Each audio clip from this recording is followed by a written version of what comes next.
네, 저는 자유주식인권협의회를 대표해서 애국 시민 여러분, 국민 여러분께 우리들의 입장을 표명하겠습니다. 최근 소수 대학인들의 시국 선언에 대한 자유주식인들의 입장. 이명박 정부가 집권한 지 벌써 1년 반이 지났는데 한국 사회는 국내외적으로 큰 위기에 봉착해 있다. 작년 집권 초기부터 현 정부는 무려 100일 동안 계속된 촛불 폭력 시위로 인해 홍역을 겪었다. 경찰차가 100여 대가 파손되고 민간인들을 포함하여 수백 명의 크고 작은 부상자가 발생하였다. 사회적 경제적 피해는 수조 원에 이르렀다. 대한민국의 브랜드와 대신인도도 추락했다. 거대 불교계의 종교 편향에 항의하는 대규모 집회가 있었고, 연말에는 국회에서 소수당인 민노당, 민주당이 합세한 폭력 선거 사태가 있었다. 곧이어서 화염병과 신나까지 등장하는 용산 전철연 사태가 발생하여 6명의 사망자가 나왔다. 최근에는 검찰의 조사를 받던 전직 대통령의 사망 사건이 발생하여 온 국민이 충격에 빠져들었다. 대외적으로도 국내 위기를 가중시키고 있다. 전 세계적 경제 위기는 외환위기 때보다 더 심각하여 중산층과 비정규직 근로자들의 고통을 강요하고 있으며, 작년 무고한 금강산 관광객 총격 사건에 이어서 올해 북한이 핵실험과 미사일 발사와 개성공단의 현대야산 여직원의 인질화 및 공단 폐쇄 여부로 안보상의 위기가 가중되고 있으며, 남북관계도 심각한 국면으로 접어들고 있다. 이러한 대내로부터 몰아닥친 위기 상황은 우리 국민 모두에게 힘을 합쳐서 난국을 타게 나갈 것을 기대하고 있다. 그러나 현실은 전혀 다르다. 이 시점에서 우리는 일부 대학 교수들이 연달아 시국선언을 발표하는 대학 풍경에 대해서 우려를 금할 수 없다. 현 시국은 특정 정파를 지지하면서 상대 정파의 입장에 잘못을 따지기보다는 국민 각자가 자기 자신을 되돌아보고 근신과 자기 절제를 통해서 나라의 장래를 신중하게 고민해야 할 때이다. 소위 지성인의 시국선언문이라면 진실과 공평성, 정파의 이해득실을 뛰어넘은 균형감각, 그리고 국민통합을 기원하는 애국적 충정이 우러나와야 한다.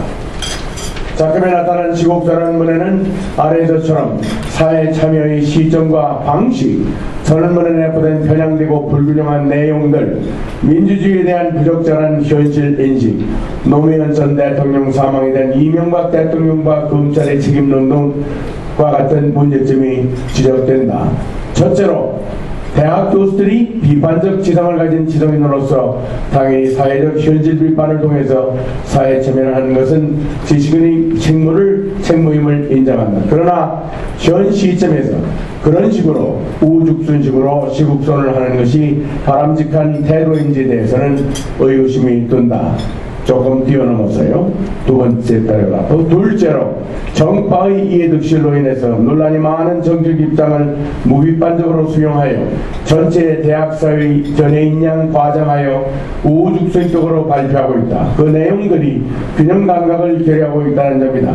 다수 국민들이 공감하는 내용이라기보다는 좌익과 우익, 진보와 보수, 여당과 야당 등의 정책 입장에 따라서 첨예하게 대립할 수 있는 쟁점들에 대해서 일방적으로 실권한 야당 입장을 옹호하면서 국민이라는 이름을 도용하면서 시대적 요구인 것처럼 과대 포장하고 있다. 또 한 패러그래프 뛰어넘겠습니다. 다음 장으로 가서 셋째로 민주화 진척에 관한 인식의 문제이다. 일부 교수들은 이명박 정부가 들어서서 민주주의가 후퇴하고 있다고 공박한다. 네, 시간 관계상 조금 뛰어넘어서 두 번째 패러그래프입니다.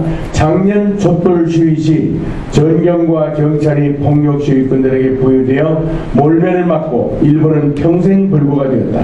세계 어느 나라의 공권력이 이렇게 폭력 시위꾼들에게 폭행을 당하는 나라가 있는지를 반문하고 싶다.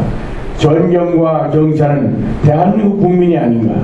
집회와 시위의 완전한 자유를 허용하라고 요구하는데 작년 수많은 시위는 정치구호가 난무하면서 반정부 운동을 선동하였고 결국 불법 폭력을 동반하게 되었다. 민주주의라는 이름으로 불법 폭력 시위를 방관한 나라는 없다.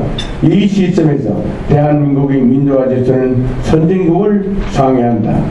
거기 한 벼르가 붙여 나서 넷째로 일부 대학 교수들은 전직 대통령의 죽음에 대한 이명박 대통령과 검찰의 책임론을 거론한다. 공공연하게 이 대통령의 사과를 요구하면서 정치 보복의 의도가 있었던 것처럼 유추하여 검찰 수사의 무리한 점을 지적하면서 공권력에 정면 도전하는 행태를 보인다. 이 점에서도 동의할 수 없다. 두 번째 줄입니다. 그는 왜 죽었나?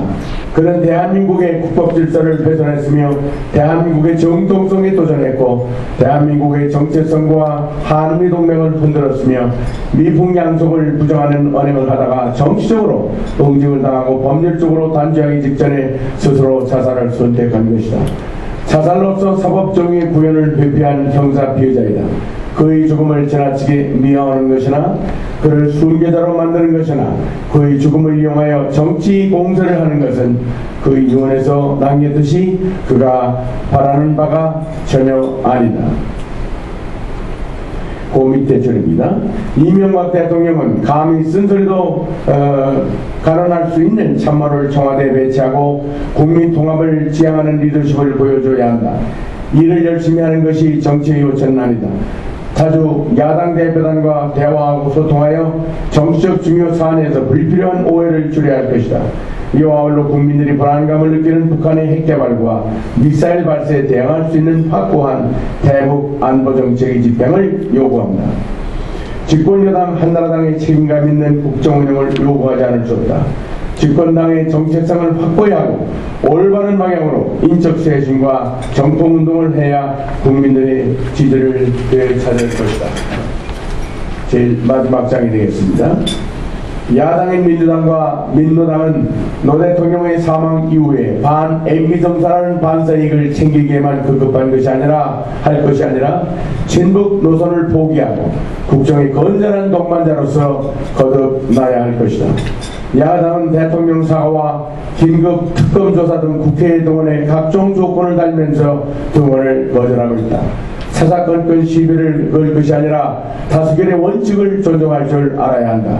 학생이 학교에 동교하는 것이 당연한 의무이듯이 의원이 국회 등원은 당연한 책무이다. 야당은 조건 없이 동원하여 각종 현안 문제를 국회에서 허심탄회하게 다뤄야 할 것이다. 우리 모두가 내후 외환에 처한 나라의 위기를 슬기롭게 극복해 나가기 위해서는 선전선동에 현혹되지 말고 서로 자기 반성과 자기 절제의 미덕을 발휘할 때라고 판단이 된다. 이런 상황에서 일부 정파적 견해를 국민이란 이름을 팔아서 여론을 왜곡하여 일방적으로 강요한다면 이것은 반지성적 태도로서 오히려 사회적 혼란과 갈등을 더욱 부추기는 결과를 초래할 수 있다. 우리 스스로 자기 잘못은 없었는지를 차분히 성찰해보고 대한민국의 미래를 위해 다 함께 협력하는 중지를 모을 것을 호소한다. 2009년 6월 1일 자유주식인 전국협의회 회원 1동 감사합니다. 이 성명서를 쓰고 온